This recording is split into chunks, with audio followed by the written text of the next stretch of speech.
మరో weight loss రెసిపీని చూపించడానికి వచ్చేసాను ఫ్రెండ్స్. ఇది ఓట్స్ రెసిపీ.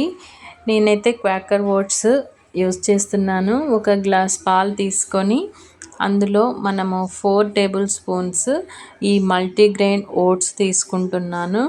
ఈ ఓట్స్ అనేది మనకి వెయిట్ లాస్ అవ్వడానికి, హెల్తీగా ఉండడానికి చాలా బాగా యూజ్ అవుతుంది ఫ్రెండ్స్. మీ అందరికీ తెలుసు. కానీ ఇలా చేసుకొని తింటే చాలా బెనిఫిట్స్ ఉంటాయి మనకి. తప్పకుండా ట్రై చేయండి. ఇప్పుడు దీంట్లోకి నేను ఇంకొక స్పెషల్ ఇంగ్రీడియంట్ చియా సీడ్స్ వేస్తున్నాను.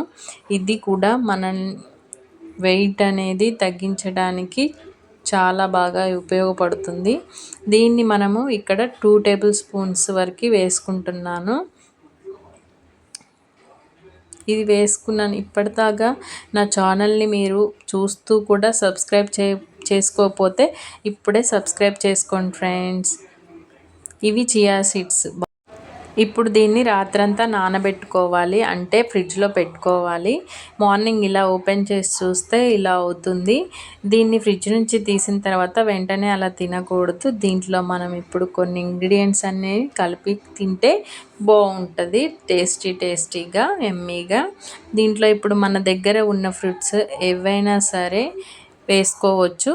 నా దగ్గర నేను యాపిల్స్ పోమోగ్రానైట్స్ వేస్తున్నాను. నా ఛానల్స్లో పెట్టే వెయిట్ లాస్ రెసిపీస్ రోజుకొకటైనా ట్రై చేయండి. తప్పకుండా మీరు నిదానంగా కొద్దిగా వెయిట్ లాస్ అనేది అవుతారు. ఒకటేసారి తగ్గడం కూడా మంచి పద్ధతి కాదు. నిదానంగా తగ్గిన వెయిటే మనకి ఎప్పుడూ కూడా ఉంటుంది. దాంతోపాటు మనము వ్యాయామాలు కూడా చేస్తే ఇంకా బెనిఫిట్స్ ఉంటాయి ఫ్రెండ్స్. ఇప్పుడు మనం దీంట్లోకి హనీ తీసుకుందాము. మీ దగ్గర ఏ హనీ అయినా పర్వాలేదు, తీసుకోండి. నేను ఇక్కడ డాబర్ హనీ తీసుకుంటున్నాను. 2 టేబుల్ స్పూన్స్ వరకు వేసుకోండి. మీ స్వీట్నెస్ బట్టి వేసుకోవచ్చు, సరిపోతే మళ్ళీ వేసుకోండి కొద్దిగా. నెక్స్ట్ దీంట్లోకి ఇది లిక్విడ్ ఫామ్లో ఉండడానికి కోసం నేను వాటర్ వేసుకున్నాను కొంచెమే. లేదా మీకు వాటర్ ఇష్టం లేదనుకుంటే పాలు కూడా వేసుకోవచ్చు. నేను పాలల్లోనే కదా మనం నానబెట్టింది, ఇంకా పాలు ఎక్కువైపోతే మళ్ళీ ఫ్యాట్ ఎక్కువ అవుతుందని చెప్పేసి నేను ఇక్కడ వాటర్ వేసుకున్నాను. వీటిని మనం ఇంకా చిన్న పీసెస్గా కూడా వాడుకోవచ్చు వేసుకొని. సో లైక్ చేయండి ఫ్రెండ్స్. Thanks for watching.